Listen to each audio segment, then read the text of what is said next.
Olá pessoal, bom dia, tudo bem? Estou torcendo que sim. Na aula de hoje vamos continuar nosso estudo sobre os microcontroladores.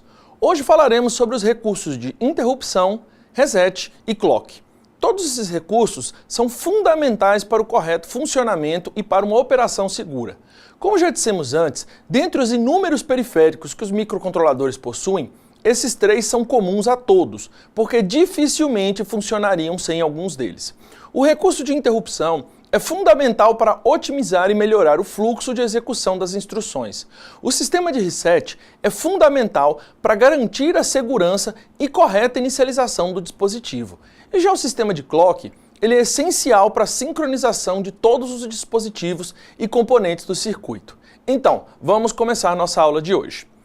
Bom, pessoal, vamos começar falando sobre o que é a interrupção, tá? Primeira coisa que a gente tem que pensar sobre o que é interrupção, tá? Ou interrupções, tá? Prestem bem atenção nessa palavra, é lembrar do que é uma interrupção para o nosso dia a dia. Imagine que você está lá, como está nesse momento, assistindo a aula, e de repente alguém vem e toca no seu ombro, tá? O que acontece com você? O que você estava pensando, o que você estava prestando atenção, é interrompido por uma ação externa, tá? Então essa ação externa, ou até mesmo interna, não é? Às vezes você está assistindo a aula e lembra de alguma outra coisa completamente diferente. Então você sofre uma interrupção. O que acontece dentro do microcontrolador, lá dentro do MSP430, essencialmente é isso, tá certo? Olha lá. Então uma interrupção é o quê? Ela consiste em um evento externo ou interno, tá? Ao microcontrolador, ou seja, pode ser um evento que aconteceu dentro do dispositivo ou fora do dispositivo que provoca, gente, provoca um desvio no fluxo do programa, tá certo? Então, de forma que a CPU, olha só, a CPU passa a executar uma outra subrotina em resposta ao evento, tá? Pessoal, essencialmente, lembra daquilo que eu falei para vocês, tá? Você está aí assistindo a sua aula, aí de repente vem alguém, toca no seu ombro e diz, olha, a gente precisa sair daqui agora que aconteceu algum problema. Isso é uma interrupção, você sofreu uma interrupção da sua aula e em resposta a essa interrupção, você começa a executar uma outra subrotina, você tem uma outra função, ou seja, se alguém vira para você e diz, você tem que sair daqui agora, o que você faz? Você se levanta da cadeira, para de assistir a sua aula, sai da sala, resolve o que tiver acontecendo e depois volta para a sua aula e continua assistindo. Ou seja, você foi para uma subrotina, uma outra função para ser executada, respondendo a esse evento de interrupção que você teve, realiza ele e depois retorna, tá certo? Olha só, é que é exatamente isso, ó. Ao término dessa subrotina, tá certo? O fluxo do programa retorna ao ponto em que se encontrava antes da interrupção, tá certo? Então é isso, pessoal. A interrupção, ela interrompe o fluxo normal do código, tá? E depois realiza uma outra tarefa que não tem nada a ver com o código naquele momento. Uma vez realizado, ele retorna ao código normal e faz. Olha só, então como eu falei, existem dois tipos, os eventos internos, tá? E os eventos externos ao microcontrolador, tá certo? Assim como você. O evento interno, quando vem de dentro da sua cabeça, você lembra que aconteceu alguma coisa. Opa, lembrei de acontecer alguma coisa, então eu perco a concentração naquilo, tive uma interrupção e passo a fazer outra coisa.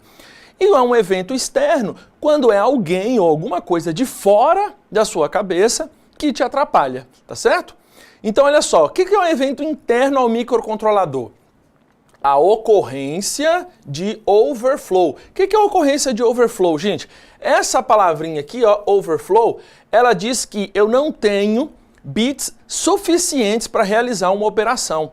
Quando normalmente aquele número de bits chegou no limite, o sistema manda esse bit de overflow e fala, opa, ó, não tenho condição de continuar essa operação. Então é um evento interno. Então ele manda esse bit e diz, opa, tem que fazer uma interrupção porque eu não tenho eu não tenho mais bits para isso, eu preciso de mais bits de alguma outra forma. Então você tem que tratar esse problema antes de continuar.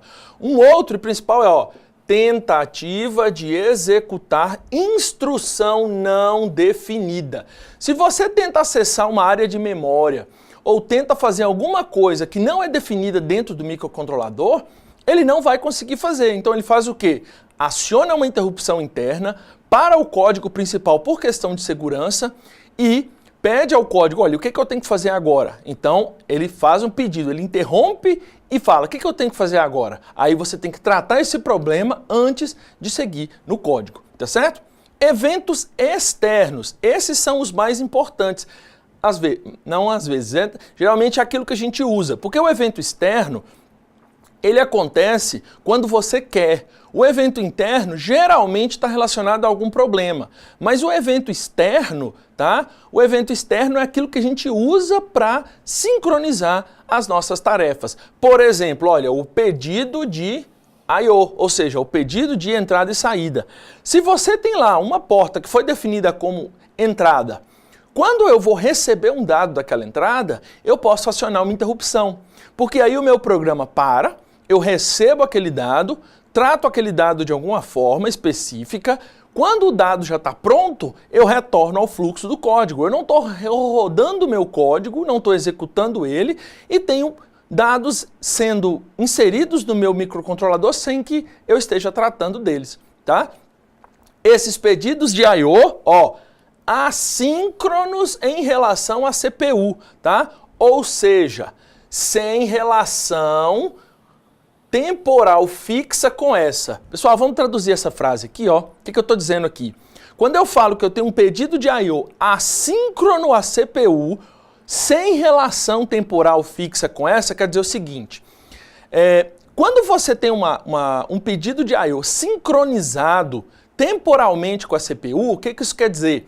Eu estou esperando que aquele dado ele venha naquele momento. Quando você está esperando que vai acontecer, você já está fazendo o tratamento do seu sistema, ok? Você já está esperando aquilo que vai acontecer. Então eu não preciso parar.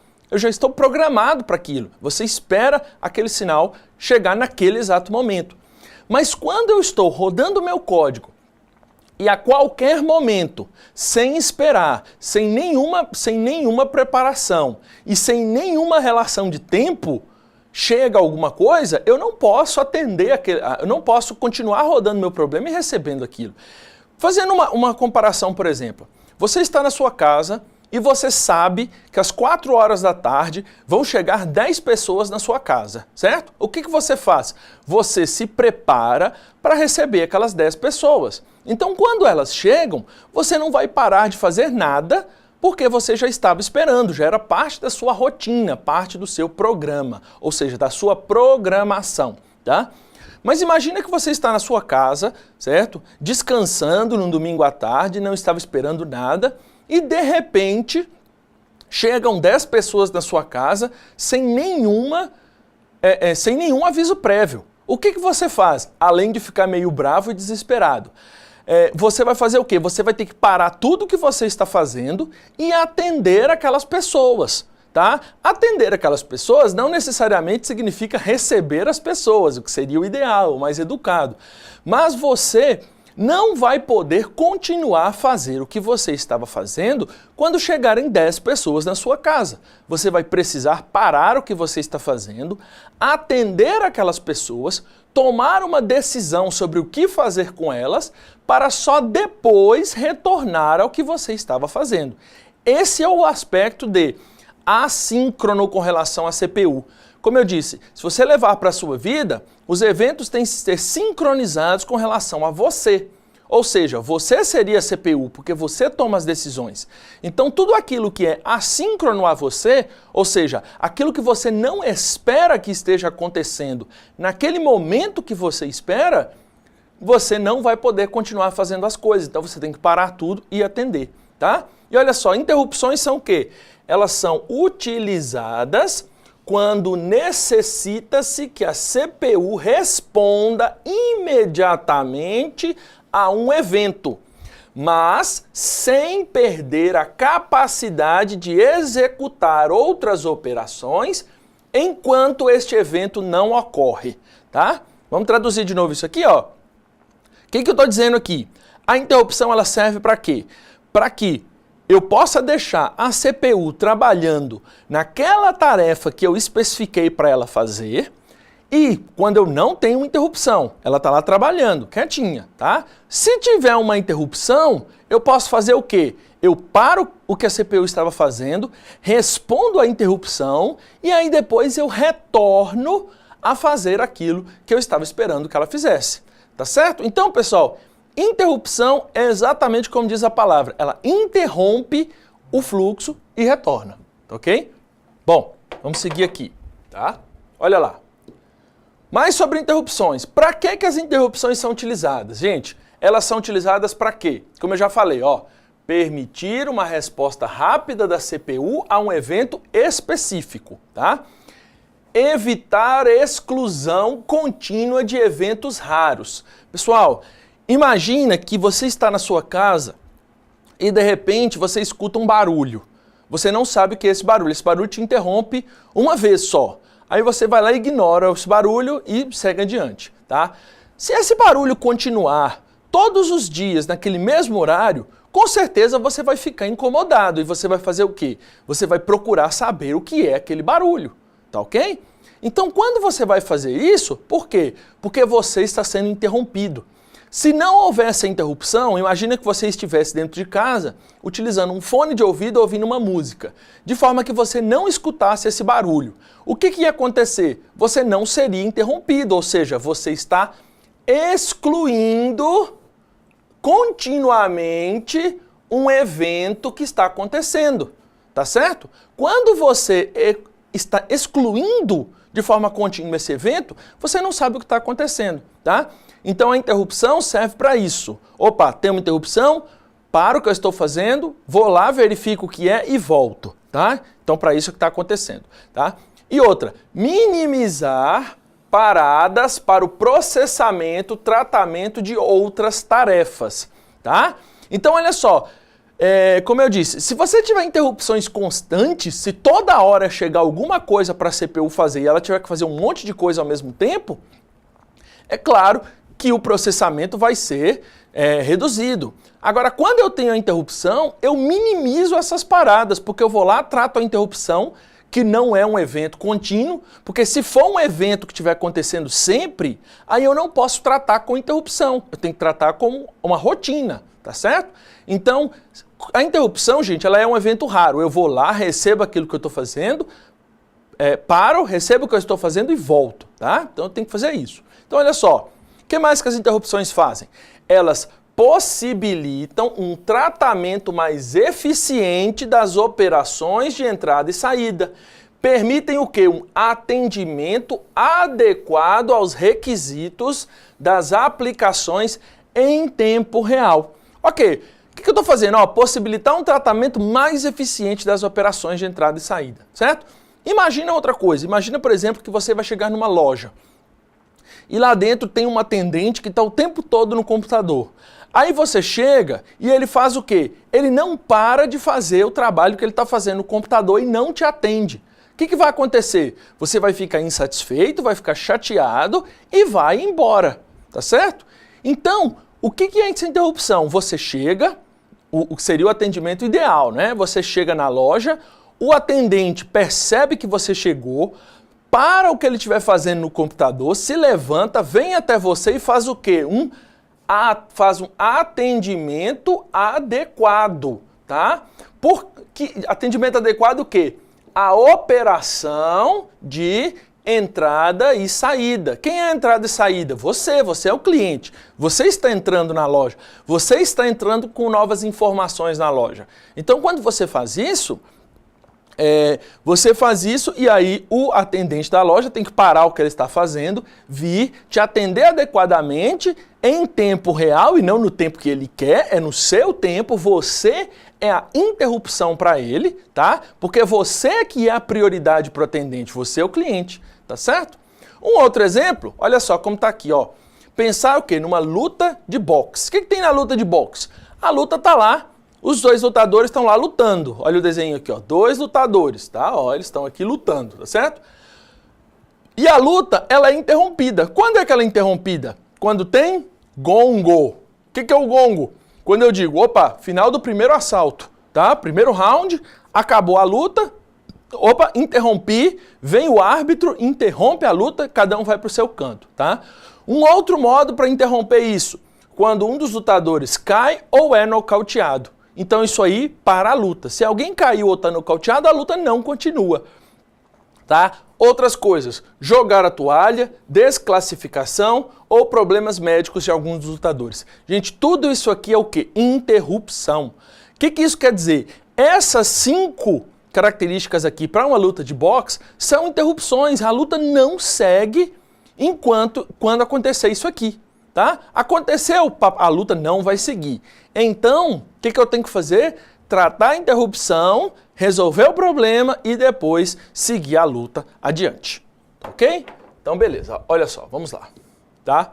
Gente, o que eu uso, o que eu presto atenção na interrupção agora em termos de microcontrolador? Falamos muito, tá, da vida real, agora podemos falar.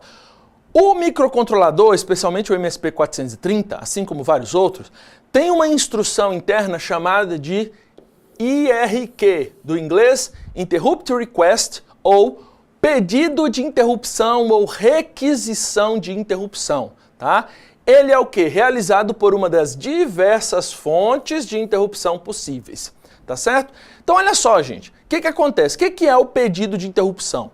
Eu tenho um periférico, por exemplo, um conversor analógico digital, e ele vai fazer o quê? Opa, converti um dado, agora eu preciso mandar esse dado para o fluxo do programa. O que ele vai fazer? Ele vai fazer um pedido de interrupção, tá? O conversor AD, a CPU vai parar o código, tá certo? Tudo que estava sendo resolvido lá vai terminar a instrução imediata que ele estava fazendo, ele para, atende a interrupção, ou seja, olha, tem um dado para você aqui, ele vai lá, pega o dado do conversor AD, volta, tá? Para o código com esse dado e aí continua. Então olha só aqui, ó, a requisição da interrupção pode ocorrer a qualquer momento, assincronamente. Lembra do que eu falei? A CPU não está esperando esse dado. Ela não fica lá parada esperando, ou seja, ela está otimizada. Então, a qualquer momento, de forma assíncrona, tá? Eu vou poder, a CPU pode receber a requisição da interrupção e aí vai tratar essa interrupção. O que é esse tratamento? Aquilo que eu já disse, parar o código e voltar. Então ela é indicada pela ativação de uma flag na CPU. Gente, essa palavrinha flag aqui, ó, ela é muito usada em programação, tá? Essa palavrinha flag, ela diz o seguinte, a flag na tradução da palavra, ela é uma bandeira. Tá? A tradução literal ela é uma bandeira. Mas para a gente pode ser pensado como uma sinalização. Tá?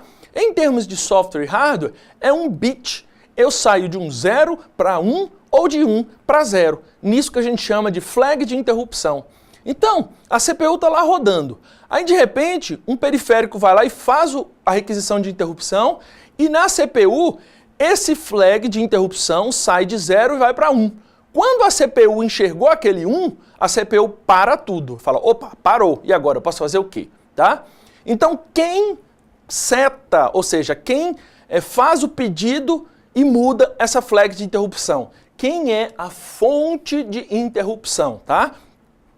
Periféricos on-chip. Tá? Ou seja, os periféricos que estão dentro do microcontrolador, ok? Olha lá, a maioria dos microprocessadores ou microcontroladores possui uma grande variedade de periféricos no próprio chip, tá?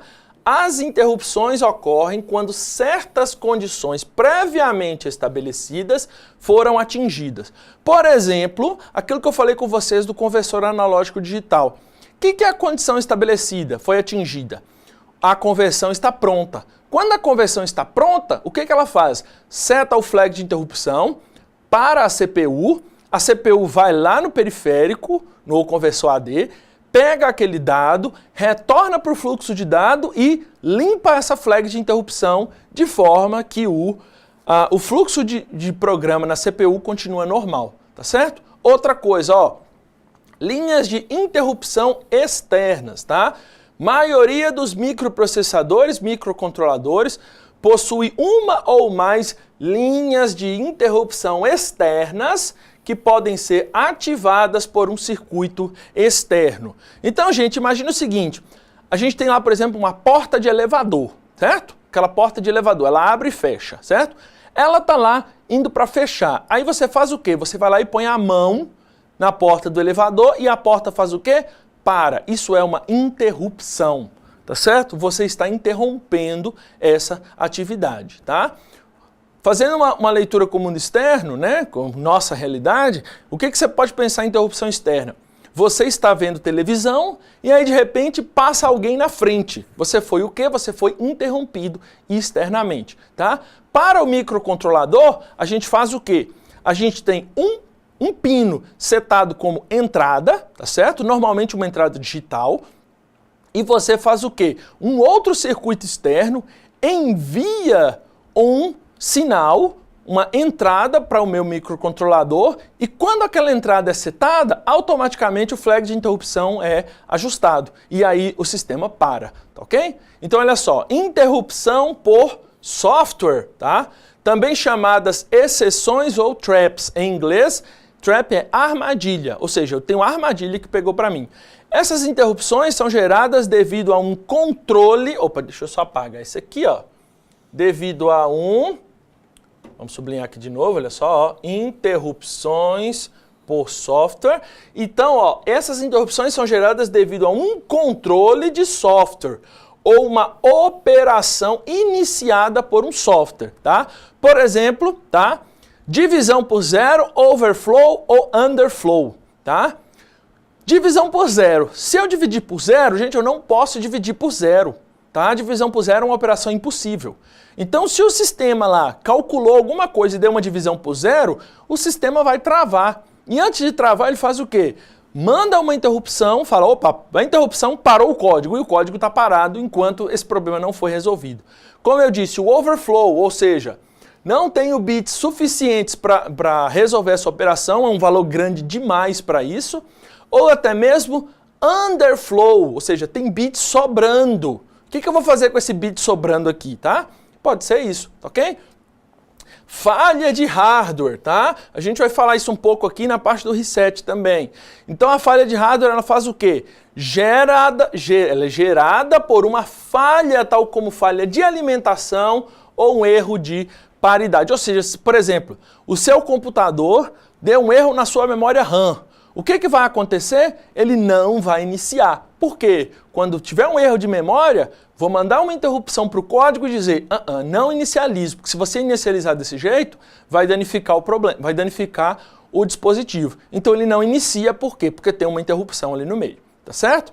Então olha só, gente, quando ocorre de um pedido de interrupção, o IRQ, olha o IRQ aqui de novo, ó, tá? O microprocessador, microcontrolador, interrompe a sequência, tá? A gente está batendo em cima disso.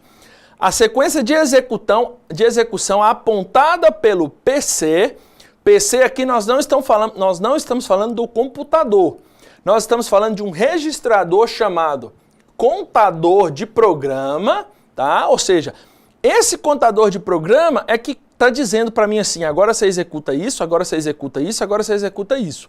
Então, a interrupção vem e atua nesse registrador, tá? Esse PC aqui vem do inglês, ó, Program Counter, tá? Então ele vai lá e interrompe essa sequência, tá? Opa, o contador de programa está fazendo isso, para tudo. E aí ele faz o quê? Salta para uma rotina de tratamento da interrupção chamada Interrupt Handler, ou ISR, Interrupt Service Routine, ou RTI, que é rotina de tratamento de interrupção. Então, pessoal, olha só, o que está dizendo isso aqui para mim? Veio a interrupção, tá? Parou meu código e o código vai ser desviado para um outro código que é o tratamento dessa interrupção, que é o que a gente chama de ISR do inglês, ou RTI em português, que é rotina de tratamento de interrupção, tá certo? E a latência de interrupção é o quê? O tempo decorrido, tá? O tempo decorrido entre o início do evento e o início da execução da ISR, que é a rotina de tratamento, ou Interrupt Service Routine. Quanto menor for esse tempo, mais rapidamente a CPU responde ao evento. Gente, isso aqui, a latência de interrupção, sabe o que é traduzido para a vida real? A preguiça da gente atender um evento, tá? Fazendo essa brincadeira do seguinte ponto. O que eu estou falando? Vamos supor que você está em casa e alguém chega para você e diz, olha, a pia está cheia de louça. Aí você foi interrompido. Aí você fala assim, peraí, que hora que eu vou atender a pia que está suja, tá? Alguns podem fazer imediatamente, outros podem fazer só no dia seguinte. O quão rápido você vai atender a essa rotina, essa rapidez, é que determina a latência dessa interrupção, tá? Assim como existe essa latência de interrupção, existe também a prioridade da interrupção. Interrupções têm sim prioridade, isso varia de acordo com cada demanda dela. Como eu falei, por exemplo, o que é mais importante para você? Ir lá lavar a pia, que está cheia de louça suja, ou alguém chegou para você e disse, olha, tem uma nota de R$100 na porta da minha casa, da sua casa, e você vai fazer o quê? Você vai lavar a louça suja ou você vai para a porta da sua casa buscar o dinheiro, né? Claro que a gente iria buscar o dinheiro primeiro para analisar. Essa interrupção é bem mais importante do que a louça suja. Um outro exemplo é, chegou uma visita na sua casa que você não gosta. Você vai parar tudo e ir lá atender imediatamente? Ou então você fala assim, opa, o seu carro está pegando fogo. Qual dos dois você vai atender imediatamente? Entendeu? Então tudo isso é a latência da interrupção, ou seja, o início do evento, ou seja, quando você recebeu a interrupção e que hora você vai tratar essa interrupção. Isso vai de acordo com a prioridade da interrupção que eu tenho, tá certo? Então, vamos seguir aqui, tá? Pessoal, e agora, para finalizar a parte de interrupção, o que eu vou fazer? Vou mostrar o processo resumido, tá? Se vocês observarem no livro de vocês, lá na apostila, tá? O tratamento de interrupção não é tão simples assim, a gente tem que fazer muita coisa, tá? Mas resumidamente é isso que a gente tem, olha só. Aqui eu tenho a minha CPU, CPU.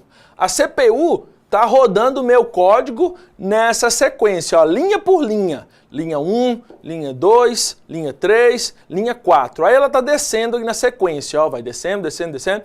Até que chega no momento, vem alguma coisa e fala assim, opa, solicito interrupção.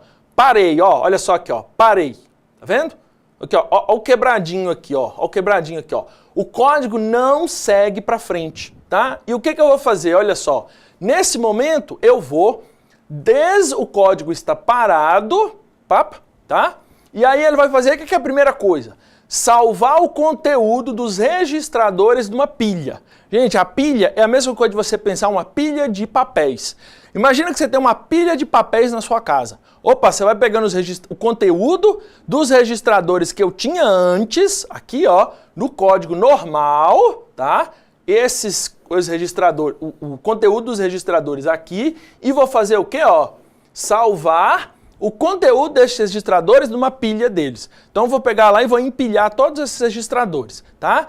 Depois disso, vou fazer o quê? Parei o meu código, agora eu vou fazer o quê? Identificar a origem do evento. Que evento é esse? O evento que solicitou a interrupção, tá? Então esse evento que solicita a interrupção.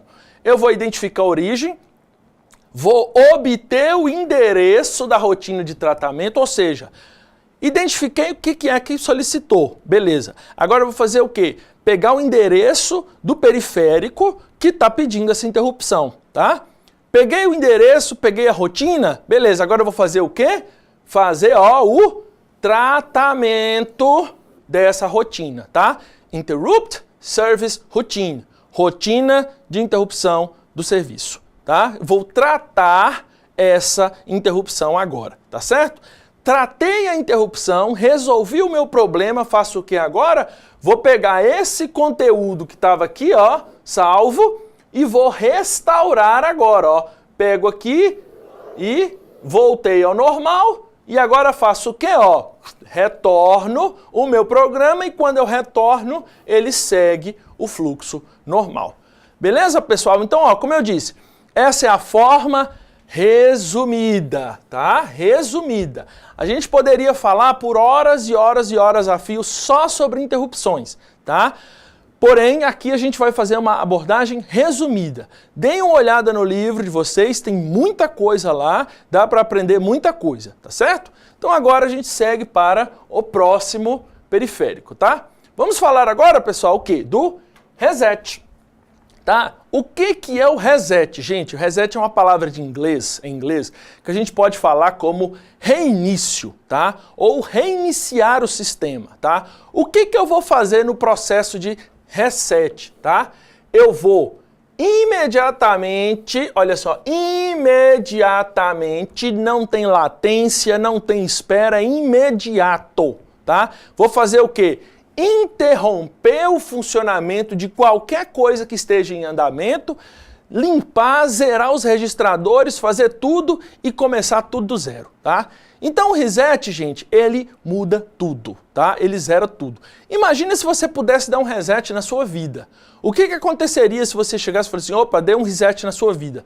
Você ia aparecer num lugar do nada, sem conhecer nada, nem ninguém, totalmente sem roupa, isolado, e fala, e agora, eu vou fazer o quê? Você vai ter que começar tudo do zero outra vez, tá? Infelizmente não existe, ou felizmente, né? Não existe reset na vida da gente, porque nós temos o quê? Um negócio chamado memória, tá? Então, enquanto você tiver sua memória, você não tem reset na sua vida. Mas se você perder a sua memória, tudo, aí você vai ter um reset, ou seja, você vai ter que começar tudo do zero outra vez, tá? Então, gente, quem gera um reset, tá? Ele pode ser gerado externamente a qualquer momento, tá? Reset é sempre assíncrono, ou seja, ele não é esperado, tá certo? E como é que eu gero isso externamente? Aplicando nível lógico 0 ou 1, dependendo do tipo do microcontrolador, alguns recebem 1, outros recebem 0, no pino MCLR ou RST, tá? Lá no manual do seu dispositivo, você vai identificar o pino, um chamado MCLR, que é o Master Clear, ou RST, que é o Reset, tá? Então, se você chegar em um desses pinos e aplicar um sinal, lógico, 0 ou 1, dependendo do controlador, você vai fazer o quê? Imediatamente parar tudo que você está fazendo no microcontrolador e reiniciar ele, ou seja, zerar tudo e começar outra vez, tá? Então, por que eu estou fazendo isso? Isso é o maior sistema de segurança que eu tenho para o meu dispositivo. O seu computador, quando o seu computador vai lá e trava, opa, meu computador está mexendo, travou, reiniciou sozinho. O que isso quer dizer? Quer dizer que é um sistema de segurança, tá? Ó, o Power On, o que é o Power On, gente? Inicialização do microcontrolador. Quando eu liguei ele, no momento em que eu liguei ele, eu sempre vou fazer um reset. Liguei meu microcontrolador, opa, está fazendo isso. Igual ao seu computador. Sempre que você reinicia seu computador, ele vai carregar o sistema todo outra vez. Tá certo? Então, ó, seguindo aqui, ó. Devido a vários eventos que acontecem, tá? Quando a fonte de alimentação está ligada, ok? Que pode ser o quê? Maus contatos de interruptores, arcos elétricos, tensão subir vagarosamente, estabilização gradual da frequência do relógio, ou seja, tudo que está bem no iniciozinho do sistema, tá? O que a gente chama de regime transitório dos sistemas elétricos, tá? Esse regime é onde tudo está funcionando de forma diferente do normal. Então isso, gente, resumindo aqui, ó, por causa disso é necessário inserir um atraso de tempo antes do microcontrolador funcionar, tá? Então olha só aqui, ó, isso aqui, ó, esse processo aqui, ó, olha só, o tempo do reset que está aqui, e aqui sim o start do programa. Então, quando eu liguei o controlador, aqui, ó, nesse ponto aqui, ó, eu apertei o botão de reset, eu apertei o botão de ligar. Aí o que está acontecendo? Nesse tempo aqui, que é um tempo muito pequeno, alguns pouquíssimos microsegundos, tá? em que a tensão está crescendo, capacitores carregando e afins e afora, uma série de outras coisas, eu vou fazer o quê? Nesse tempo, o microcontrolador não está funcionando, eles não estão operando, é só o tempo dele ligar. E aí sim, quando ele chegar nesse ponto aqui, ó, nessa barrinha aqui, aí daqui para frente ele vai inicializar. Porque a tensão, ó, que é esse nível aqui, ele está dentro deste nível seguro, que é o que eu tenho aqui. A tensão precisa estar dentro desses níveis, tá certo? Então olha só, aqui ó, quando a fonte de alimentação alcança uma faixa de tensão, que é esse marronzinho aqui, tá? O circuito denominado Power Up, tá? Coloca o microcontrolador em reset, tá? Por um tempo da ordem de micro ou milissegundos, tá certo? Gente, isso é muito pouco tempo, tá? Então, antes de ele fazer qualquer coisa, ele tem que passar por esse período de reset, tá? Então, olha só, quando esse atraso termina e o pino de reset estiver no nível lógico 1, o microcontrolador dá início da primeira instrução do programa, tá? Gente, olha só, esse nível lógico 1 aqui, ó, isso aqui depende do microcontrolador, tá? Tem microcontrolador que tem que estar no nível lógico 1 e tem microcontrolador que tem que estar no nível lógico 0, tá? Observem o manual, tá ok? No caso do MSP430, nível lógico 1, tá? Então, pra gente, o MSP430 vai trabalhar com nível lógico 1, tá certo? Então, a gente tem isso para ser feito. Bom, dando sequência, olha só, tá? Bom, reset por blackout, ou falha súbita de energia. Falha súbita, ou seja, quando acabar a energia de alimentação, ó, ou ela é desligada, o que vai acontecer? Não tem nada que eu possa fazer, gente, tá? O microcontrolador não tem tempo de realizar nenhuma função imprevisível, ou seja, eu não posso salvar, fazer nada. Se acabar a energia, aí a tensão cai abruptamente, abaixo do seu nível mínimo. Quem é o nível mínimo? Essa parte aqui, ó. Tá vendo a faixinha aqui, ó? A tensão tem que estar dentro dessa faixa. Se ela abaixar dessa faixa, não tem o que fazer, o sistema para automaticamente, tá? Se ela abaixar, se ela chegar aqui, ó, abaixou rapidamente, o sistema entra em reset. Mas como ela abaixa totalmente, ó, ela vem muito grande, o que o sistema vai fazer? Desligado, tá? Para impedir esse tipo de flutuação, o que a gente faz? Coloca o sistema com uma bateria, que mesmo se a coisa falhe, a bateria ainda sustenta um pouco, tá certo? Então esse é um tipo, e geralmente o mais comum tipo de reset que a gente tem, tá? Bom, reset por brownout, tá? O que é brownout, gente? Ó, descida de tensão lenta e gradual, tá certo? Olha só, vamos analisar primeiro o gráfico. Quando essa tensão, olha só, tá aqui, ó, tô seguindo, ó, ela tá descendo, tá fazendo o quê, ó? Ela vai caindo, caindo, caindo, caindo, caindo, caindo, aí, opa, passou aqui, rapidinho, tá certo? Então, quando ela passa aqui, ó, e ela continua abaixo, o que vai acontecer com o meu dispositivo? Ele fica resetando, ou seja, ele fica fazendo o reset do sistema, porque eu não tenho tensão suficiente para manter ele, que ele tem que estar dentro dessa faixa aqui, ó. Então, olha só, quando a tensão de alimentação desce lentamente, a eletrônica interna gradualmente interrompe o seu funcionamento, tá? Ou seja, quando eu tenho sistema típico de bateria, por quê? A bateria ela vai descarregando, o sistema vai ficando lento, vai ficando lento, vai ficando lento.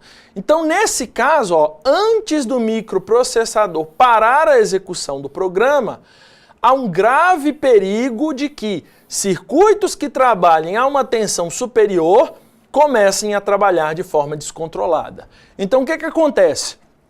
Se eu não parar o meu sistema, se eu não der um reset no meu sistema, essa tensão aqui, que deveria ser referência para meu sistema, ela está fora do meu padrão de referência, ela está fora da faixa.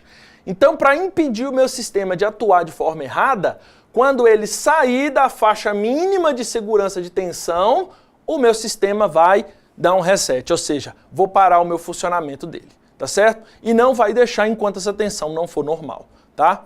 Um outro motivo aqui, ó, ruído na tensão de alimentação são um tipo essencial de reset, não essencial não, gente, perdão, especial de reset por brownout, que ocorre em ambientes industriais, quando a fonte de alimentação oscila por um momento e deixa seu valor cair abaixo do mínimo, tá?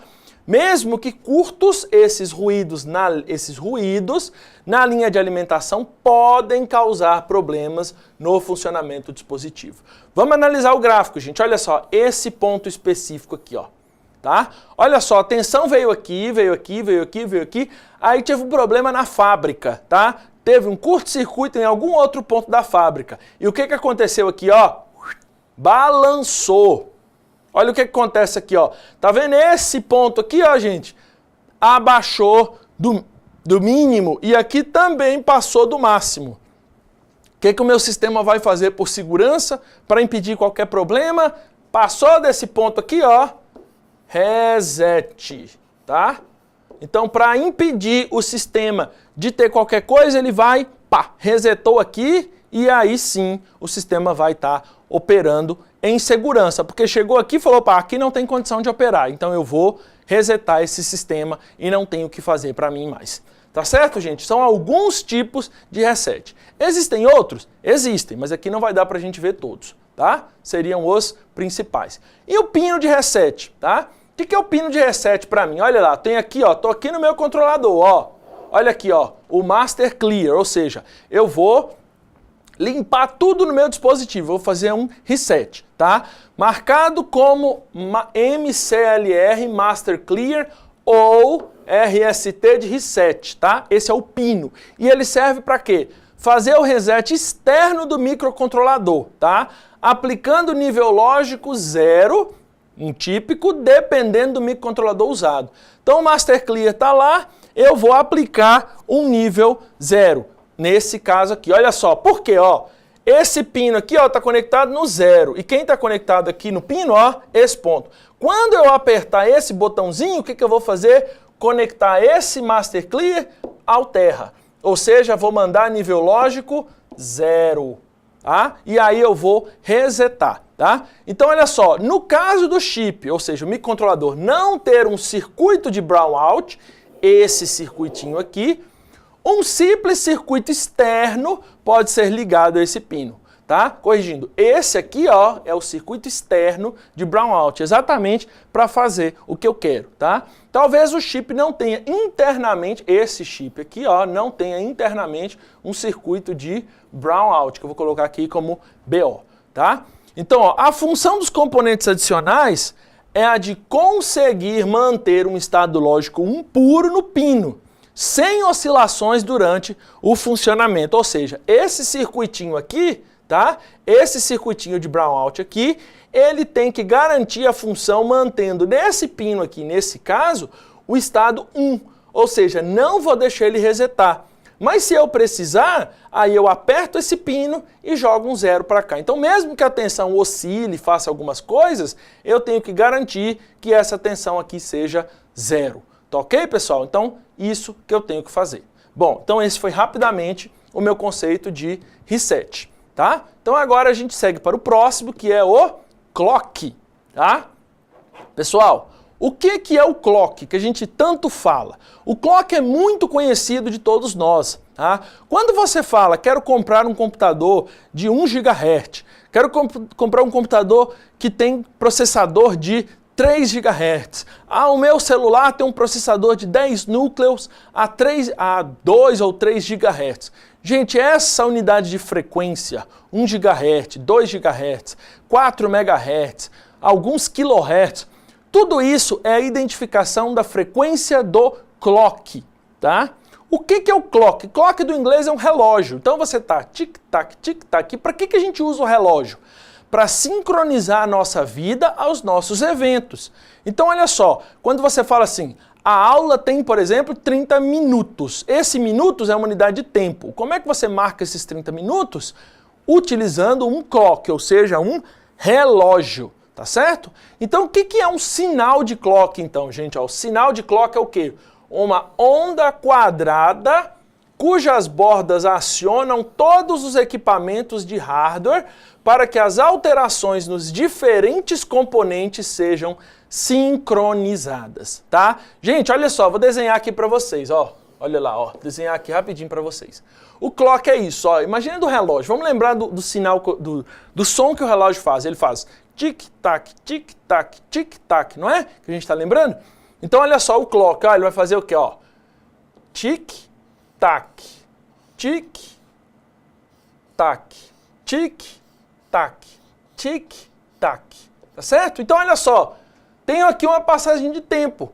Esse tempo é igual a esse, que é igual a esse, ó. Cada intervalozinho desse aqui, ó, me tem uma unidade de tempo. Então, olha só, o que ele está falando, ó?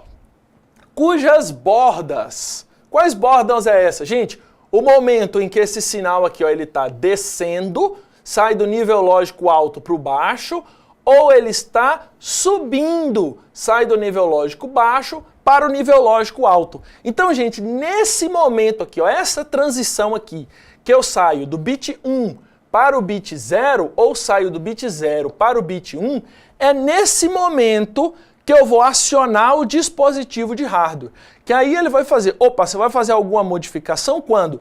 Quando eu tenho uma mudança no bit, de 1 para 0 ou de 0 para 1. E essa mudança se dá de acordo com esse clock, tá? E ó, como é que eu faço isso? O que é isso? Ó, são pulsos dados pelo oscilador, possibilitam uma operação síncrona de todos os circuitos do microcontrolador. Então eu tenho aqui dentro, gente, ó, um oscilador. O que esse oscilador faz? Faz com que esse sinal vá de 1 para 0, de 0 para 1, de 1 para 0, de 0 para 1, tá? Então tudo isso aqui, todos os dispositivos são sincronizados de acordo com o timer, tá? Então, tá, ó, tudo tá ligado à CPU, tá certo? Periféricos estão ligados à CPU, e a CPU, por meio do timer, por meio do clock, tá controlando todas as outras CPUs. É um padrão. Ou também, como está isso aqui, os periféricos ligados ao clock junto com a CPU também. Ou seja, quem sincroniza tudo. Assim como nós. Ah, eu quero marcar de encontrar meus amigos. Você vai se encontrar em quando? Você tem duas coisas para falar, onde e quando, tá? Primeiro você começa com quando. Você fala assim, são 7 horas da noite eu vou encontrar com os meus amigos. Opa, todo mundo tem que estar com o relógio acertado, senão um vai ter atraso, vai ficar assíncrono, correto? Então, se é assíncrono, a gente não sabe acertar, tá? E o outro é o quê? Para encontrar com os amigos, um endereço, tá? E o endereço no microcontrolador é o quê? O endereço que está lá no barramento e na memória, tá certo? Então, olha só. O que são os elementos do clock, tá? Normalmente, o clock pode ser dividido por um fator. 2, 4, 8, denominado pré-scaler, tá? O que o pré-scaler faz, gente? Ele pode acelerar ou retardar o funcionamento do dispositivo. Você pode tornar ele mais rápido ou mais lento, tá? Claro que tudo dentro das limitações do dispositivo, tá? Você pode pegar o seu computador e deixar ele mais rápido, acertando o pré-scaler do clock? Posso. Porém, aí que está o grande problema. Quanto mais rápido você colocar o seu computador, mais ele vai aquecer. E quanto mais ele aquece, menor a vida útil dele. Ele pode queimar muito mais fácil. Ou, dependendo do quanto você coloca o pré-scaler, ele pode queimar imediatamente, tá? É claro que a programação não permite que você coloque um valor de pré-scaler de forma a colocar o clock acima do valor limite dele. Por exemplo, se o seu clock máximo seja 20 MHz, por exemplo, você não pode ajustar o seu pré-scaler de forma a colocar o seu clock em 40 MHz, por exemplo. Isso não pode, tá? Então, olha só, esse pré-scaler pode ser diferente para a CPU e para outros dispositivos, tá certo? Então, isso aqui também, tá? É importante sublinhar que, vamos sublinhar, ó, as instruções não são executadas ao ritmo imposto pelo oscilador, mas algumas vezes mais lento.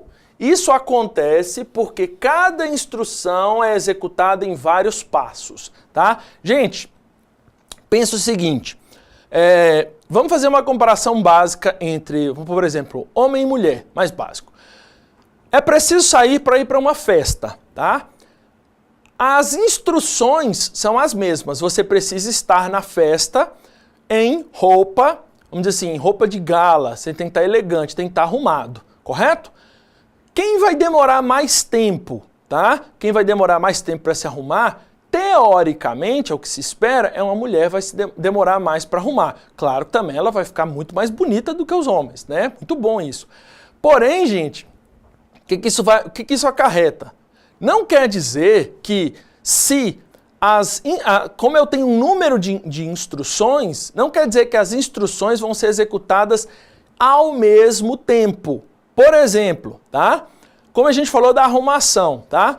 O que um homem vai fazer para se arrumar? Ele vai basicamente tomar um banho, vestir a sua roupa, tá? Passar 1 ou 2 produtos no máximo, um perfume, uma loção após barba e acabou.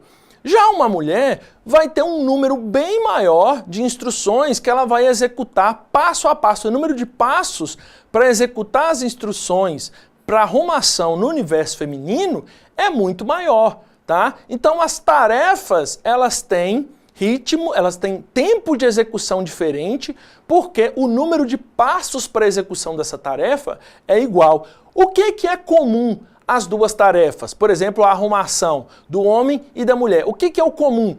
O tempo passa igualmente para os dois, tá? Então, enquanto o homem se arruma e a mulher arruma, o tempo é o mesmo. Então, se o homem gasta menos passos para executar a tarefa de se arrumar, claro que ele vai gastar menos tempo, tá? E a mulher, como faz mais passos, vai gastar mais tempo, tá certo? Mas eu não estou falando do resultado final, eu estou apenas falando da questão de tempo. E isso foi apenas um exemplo genérico, gente, tá? Não quero deixar aqui uma discussão, tá? Me desculpem se por algum motivo ofendi alguém, tá? Mas vamos lá. Em alguns microcontroladores, o mesmo número de ciclos é necessário para qualquer instrução, enquanto que outros, o tempo de execução não é o mesmo para todas as instruções. Vamos lá repetindo, ó. O mesmo número de ciclos é necessário para cada instrução, enquanto que em outros microcontroladores, o tempo de execução não é o mesmo para todas as instruções. Olha só, gente, o que eu estou dizendo aqui? Que em alguns microcontroladores, eu tenho o mesmo número de ciclos de clock para realizar qualquer instrução, tá? Então aí, o que isso quer dizer? Que todas as instruções são executadas ao mesmo tempo, tá? Enquanto que em outros microcontroladores, o tempo de execução não é o mesmo para todas as instruções. Isso quer dizer que eu não tenho o mesmo número de ciclos, tá? Então olha só, se o sistema usa um cristal de 20 MHz, o tempo de execução de uma instrução não é 50... Vamos apagar aqui só um pouquinho, ó. Aqui, ó. Lá aqui, tá? Voltando aqui, então tá.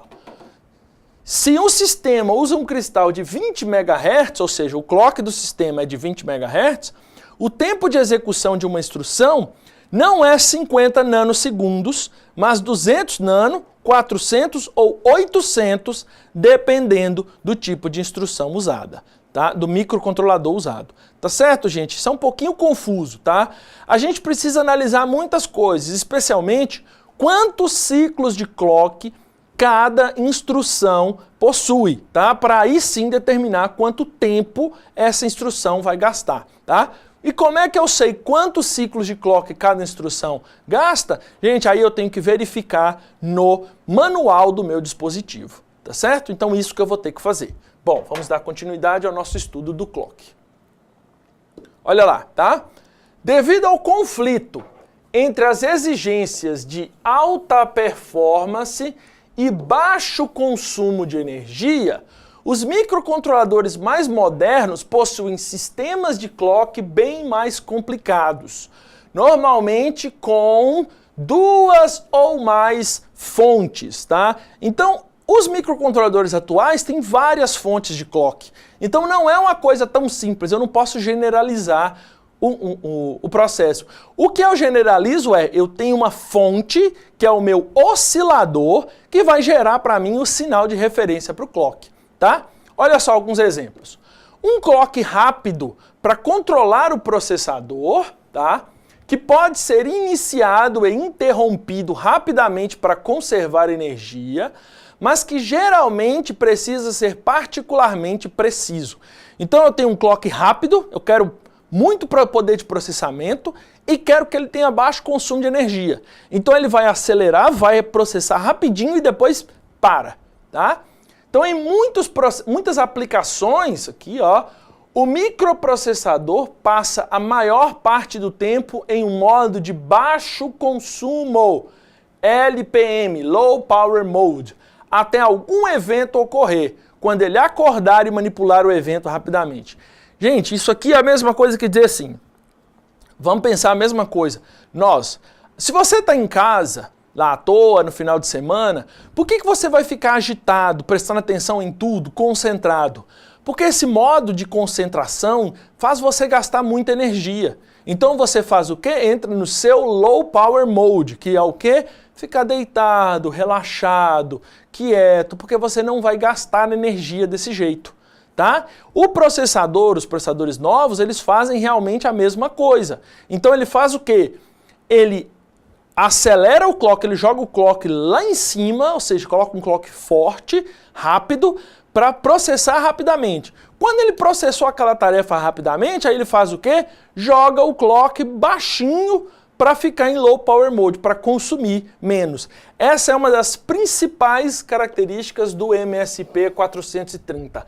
Lembra que eu falei na aula passada que ele é Ultra Low Power, ou seja, ele é um baixíssimo consumo de energia, porque ele faz isso. Então, até que algum evento ocorra, ou seja, até que eu tenha alguma interrupção, ele deve acordar, e aí ele acorda e, opa, agora eu vou tratar o evento rapidamente e depois volto para o meu estado de Low Power Mode, tá? Seguindo aqui, ó, um clock lento e contínuo para monitorar em tempo real, que deve consumir pouca energia e pode precisar de ser preciso. Muitas vezes é necessário manter um intervalo de tempo real, permitindo que o MCU possa despertar periodicamente a cada segundo ou minuto de tempo, ou por uma marcação de tempo de eventos externos, tá? Gente, ó, o primeiro modo aqui, ele faz o quê? Ele espera um evento, que pode ser uma interrupção, geralmente é uma interrupção, para acordar, ó, acordar aqui. Já no segundo modo, eu faço o quê? Eu faço um despertar periódico, ou seja, eu sincronizo. O meu clock vai ficar lá baixinho, baixinho, baixinho. De tempo em tempo eu faço o quê?